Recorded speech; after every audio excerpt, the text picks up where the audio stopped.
There was a ballot that was rejected first. Live mula sa GMA Network Center, ito ang 24 Oras. Kapapasok lang na balita, binaril ang mayoral candidate na si Kerwin Espinosa sa gitna ng kanyang pangangampanya sa pagkaalkalde ng Albuera, Leyte. Ayon sa kanyang kapartido na si Carl Kevin Batistis, nangyari ang pamamaril pasado alas 4 ng hapon kanina sa barangay Tinag-An. Sabi ng hepe ng PNP Eastern Visayas, isinugod sa Ormoc Hospital si Espinosa na nagtamo ng tama ng bala ng baril sa balikat. Wala pang detalye sa kanyang lagay. Hindi pa rin tukoy ang pagkakakilanlan ng gunman. Patuloy ang investigasyon sa insidente. Magandang gabi po, Luzon, Visayas at Mindanao. Natagpuang nakagapos, balot ng duct tape ang mukha at nakasilid sa isang bag ang labi ng negosyanteng Chino at kanyang driver sa Rodriguez, Rizal. Halos 2 linggo na mula nang mawala ang mga biktima na dinukot umano ayon sa pulisya. Nakatutok si James Agustin. Nakasilid sa mga nylon bag ang bangkay ng 2 lalaki nang matagpuan sa Sitio Udyongan sa barangay Macabud, Rodriguez, Rizal, bandang alas 6 ng umaga kahapon. Ang mga biktima nakasuot lang ng underwear, duguan ng mga ulo at nakabalot ng duct tape. Nakatali rin patalikod ang mga kamay nila. Hindi kinilala ng Rizal PNP ang 2 lalaki, pero kalaunan sa Campo Crame, kinumpirma ni PNP spokesperson Police Brigadier General Jean Fajardo na ang isa sa mga lalaki ang Chinese businessman na si Kong Yuan Guo na may Filipino name na Anson Tan o Anson Ke at ang driver nito na kinidnap noong March 29. Kabaloktot siya, tapos nakatali yung kamay, naka-tape. Pagkatapos inilagay siya sa parang bag na ano ba tawag doon, parang buli. Yung parang yung bag na plastic, pinagdugtong yung nylon. Ganun yung nakita sa kanya, tapos yung isa katabi niya rin. Ito po yung bahagi ng Sitio Udyongan kung saan natagpuan ang mga bangkay ng 2 biktimang lalaki kahapon. Tabing kalsada lamang ito at kapansin-pansin na maraming mga damo sa lugar na ito. Kaninang umaga nag-inspeksyon si Calabarzon Regional Director, Police Brigadier General Paul Kenneth Lucas sa lugar kung saan natagpuan ng 2 bangkay. Aniya, mas paigtingin nila ang pagsasagawa ng checkpoint sa lugar. Manggagaling ka sa Payatas, no? Meron naman tayong checkpoint diyan, no? So ang gagawin natin is dito naman sa dulo. Maglalagay tayo ng checkpoint diyan in coordination with NCRPO and PRO3, no? So gagawa tayo ng composite checkpoint diyan para mabantayan natin itong kahabaan ng kalsada na ito. Para sa GMA Integrated News, James Agustin, nakatutok, 24 Oras. Itinuturing ng PNP na hindi ordinaryong pangingid na ang sinapit ng negosyanteng Chinese at kanyang driver. Lalo't pinatay sila kahit bayad na ang halos 100 milyong pisong ransom nila. Kabilang sa inaalam ay kung konektado ito sa Pogo. Nakatutok si June Veneracion. Bago natagpo ang patay sa Rodriguez, Rizal, sina Anson Ke o kilala ring Anson Tan at kanyang driver na si Armani Pabilio. Na-recover muna nitong Martes sa barangay Bahay Toro sa Quezon City ang itim na luxury van na huli nilang sinakyan. Huli silang nakitang buhay noong March 29. Huli silang nakitang buhay noong March 29 ng hapon habang paalis sa opisina ni Ke sa Valenzuela City. Kinabukasan, March 30 naman, inireport ng pamilya ni Ke sa PNP Anti-Kidnapping Group ang pagkawala nila. Inabot din ng 9 na araw bago natagpuan ang mga labi ng 2 na halos nakahubad, nakatali ang kamay sa likod at pinagkasya sa magkahiwalay na nylon bag. There were signs of bruises and some body injuries po doon po at meron din pong sign ng strangulation po. Sabi ng isang source, 3 beses nagbigay ng ransom payment ang pamilya ng biktima sa mga kidnapper na ang kabuang halaga ay umabot sa halos 100 million pesos. Pero sa kabila nito, pinatay pa rin ang biktima at kanyang driver. Sabi ng PNP, hindi ito ordinaryong kidnapping. Sa karaniwang kidnapping nila, pinapakawalan ng biktima pagkabayad ng ransom. Bagamat nasa produksyon ng bakal o steel industry ang negosyo ni Ke, tinitignan ngayon ang posibilidad na konektado ang pagkidnap sa kanya sa Pogo. Isa po yun sa tinitingnan po nating anggulo and possible involvement po ng isang grupo behind this incident and previous incidents na involved po sa Pogo-related operation. Bilang bahagi ng investigasyon, binabalikan ng pulisya ang mga CCTV sa Central Luzon, Calabarzon at Metro Manila, kung saan pwedeng makita at makilala ang mga suspect. Bumuo na rin ng Special Investigation Task Group ang PNP. Part of the investigation po is the possible involvement po ng ilang mga Filipino citizen with Chinese nationals. Sa isang pahayag na pinadala ng abogado ng pamilya Ke, sinusuportahan nila ang investigasyon ng PNP-AKG para makamit ang hustisya. Ayon naman sa pulisya, humingi muna ng privacy ang pamilya. Ikinaalarma ng iba't ibang grupo ang insidente. Yung mga kaibigan po natin sa Chinese community and other businessman Filipino, talagang natatakot sila, nababahala. Ang tanong, who is next? Sa monitoring naman ng Movement for Restoration of Peace and Order, may 3 kidnapping cases na sa loob ng 5 linggo lang. Ang PNP po ay hindi po titigil hanggat ma-resolve po at mapapanagot po yung mga responsible po dito sa insidente po na ito at para maiwasan po na may susunod pa pong mga ganitong insidente. Bago nito, may Chinese student ang dinukot at pinutulan pa ng daliri bago nakalaya. Dahil sa magkakasunod na kidnapping cases, inilista sa pwesto ang kakapromote pa lang na si Police Brigadier General Elmer Ragay ng Anti-Kidnapping Group. As to the reason, ito lang po ang pinapasabi ni Chief. He is not satisfied with the performance. That's why he was relieved and replaced. Para sa GMA Integrated News, June Veneracion, Nakatutok, 24 Oras. Tiniyak ng Malacanang na patuloy na iimbestigahan ang umano'y sunod-sunod na insidente ng kidnapping sa bansa. Ayon sa Federation of Filipino-Chinese Chambers of Commerce and Industry Incorporated, 12 na ang naitala nilang kidnapping cases mula January 2025. 10 sa mga biktima ay Chinese. Sa datos naman ng PNP Anti-Kidnapping Group, 40 kidnapping cases ang naitala mula January 2024 hanggang February 2025. 10 rin sa naitala nilang biktima ang Chinese, kabilang ang 14 na taong gulang na dinukot sa Taguig noong February 20 at naputulan pa ng daliri. January 5 naman ang dukuti ng isang negosyante sa Quezon City, saka pinatay at isinilid pa sa drum.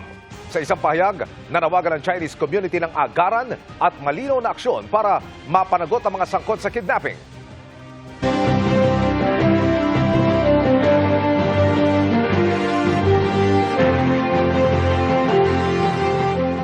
Pinagpapaliwanag na rin ng COMELEC ang isang gubernatorial candidate sa Nueva Ecija. Sinabi niya kasing wala nang talo ang sinusuportahan niyang mayor sa kalaban nitong nasa ospital at may cancer. Nakatutok si Marisol Abduraman. Stage 5 cancer.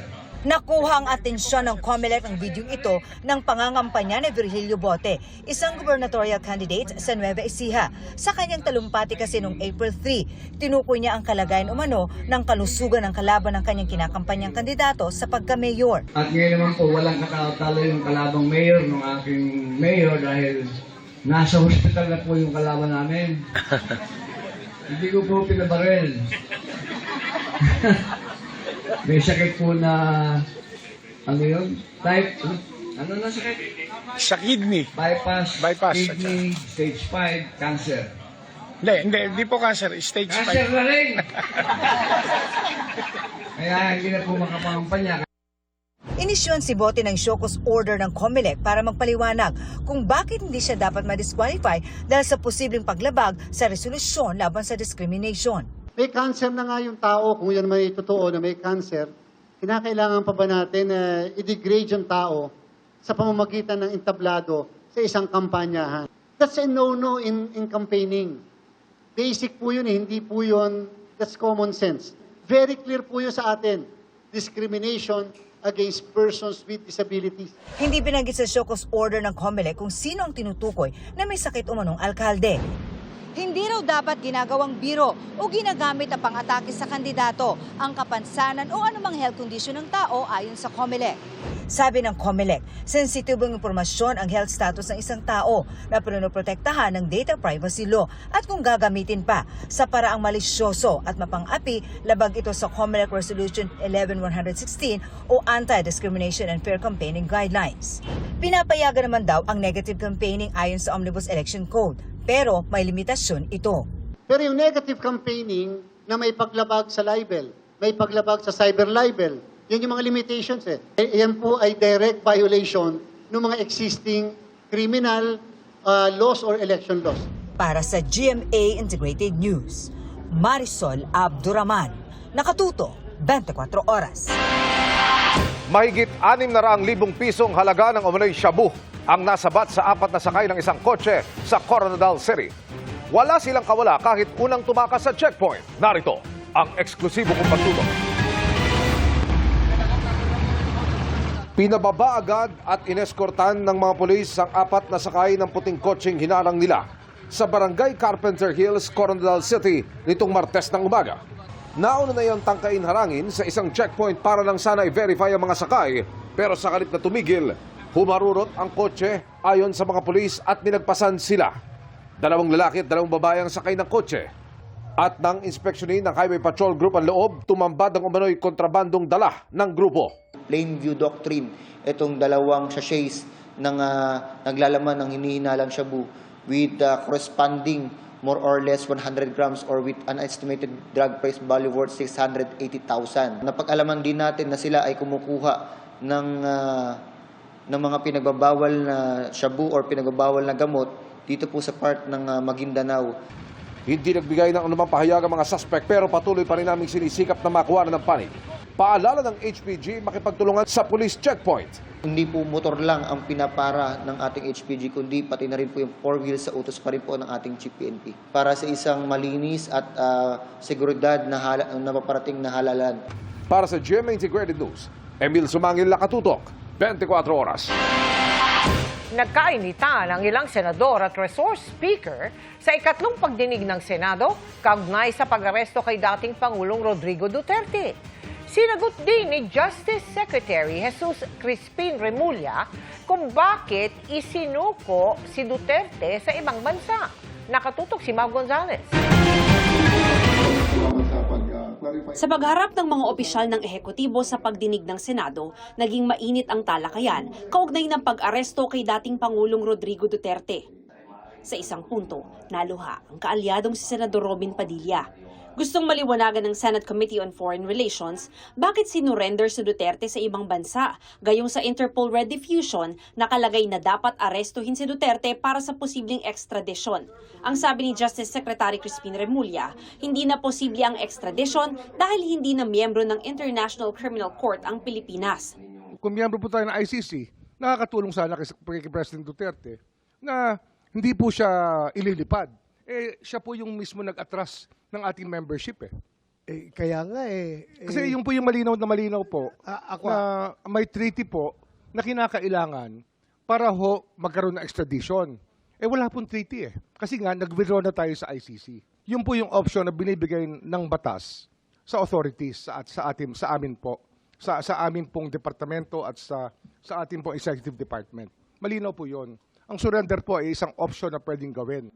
Question din ni Committee Chair Senador Amy Marcos ang mga pinirmahang dokumento ni Ambassador Marcos Lacanilaw, ang representative ng Interpol Manila, nakasama ni dating Pangulong Duterte mula sa airport hanggang sa The Hague. Nakalagay kasi sa form na sinagutan ni Lacanilaw na hindi niya alam kung humarap sa competent National Judicial Authority ang inaresto. Alam mo, mula nung dumating na talaga naman hindi pinayagan makita yung abogado, hindi pinayagan pumunta sa Pilipinong husgado, hindi pinayagan lumabas. Bakit mo sinasabing do not know? Nandun ka, nakababad ka, hanggang sa Hague, nandun ka Yun ho kasing certification, yung details, nandun doon po sa DOJ certification. Yun ho yung inaantay ko that time. Pag sinabi mong di mo alam, you are lying. Sinagot din nila Kanilaw sa dokumento na nakatanggap ng legal assistance ang dating Pangulo sa national proceedings. Kasama ni Duterte sa Villamor Air Base noong March 11 ang executive secretary niya na si Salvador Medjaldea na isang abogado at si Attorney Martin Delgra. Baka naman kabulastugan lahat Hindi, ma'am. ito. Legal assistance kasi po that time ang pagkakaintindi ko kasi nandoon yung tatlong lawyers niya. May national proceedings ba doon sa Villamor na sinasakop yung tatlong abogadong sinasabi mo? Legal assistance and serving of No. warrant.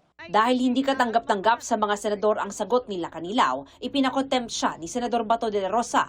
Paliwanag ng Justice Secretary, ang sinagutang form ay para sa extradition. That's an extradition form, kaya ang mga tanong po dyan is for extradition, not for surrender. A representative of the Philippine government should not just sign. He should have noted there, surrender to, not applicable, etc. Para sa GMA Integrated News, Mav Gonzalez, nakatutok, 24 oras. Happy Thursday, chikan mga kapuso! Biyaheng Pangasinan ang cast ng murder mystery series na Slay kasamang iba pang kapuso stars. At all-out performances ang sweet treat nila sa mga Pangasinense na nagpa-experience sa kanila ng culture, food trip at masayang tour. May report si CJ Torida ng GMA Regional TV. Mahigit 3 oras na biyahe mula sa Maynila. Mararating na ang isa sa mga patok na puntahan sa norte, ang Pangasinan. Diyan dumayo ang mga Sparkle at Kapuso artist, kabilang ang cast members ng Slay na pinangunahan ni Julian San Jose, Isabel Ortega at Derek Monasterio. At nandito tayo ngayon sa Pangasinan. Alam niyo ba na ang pangalan ng probinsya ay nagmula sa salitang panag-asinan na ang ibig sabihin ay pagawaan ng asin. Pero hindi lang dyan kilala ang probinsya, kundi pati sa nakakatakam na mga pagkain. Perfect din na summer getaway destination ang Pangasinan. Kaya na lamang ng White Sand Beach sa bayan ng Bolinao. Mayaman din sa kultura at tradisyon ang mga Pangasinense. Patunay dyan ang mga dinarayo roong simbahan. But ibang religious sites ang matatagpuan dito tulad ng St. Vincent Ferrer statue sa Bayambang at Minor Basilica of Our Lady of the Rosary of Manawag na binibisita ng mga deboto. At makukulay na pista. Mga kapuso, tuwing buwan ng Abril hanggang unang araw ng Mayo, ipinagdiriwang ang Pistay Dayat o Sea Festival bilang pasasalamat sa yamang dagat at pagpapakita ng mayamang kultura ng probinsya. Naging extra special ang selebrasyon sa pakikisaya ng mga Sparkle at Kapuso artist sa GMA Regional TV Kapuso Fiesta. Summer na mga kapuso, tara na po dito sa Pangasinan at dalawin natin ang magagandang beaches dito sa Pangasinan. At eto na nga po, let's celebrate Pistay Dayat 2025! Kinantahan sila ni Julian at nakibanding din si Isabel. Every single time na pumupunta kami dito sa Pangasinan, talagang sobrang saya and sobrang nakakataba ng puso, nakakatuwa. And sana makabalik kami ulit. May song number din si Derek at kapwa Slay cast members na sina Jay Ortega at Gil Cuerva. Musical numbers din ang hatid ni na John Rex at Chloe Redondo. Mainit ding sinalubong ng fans si Rocco Nasino.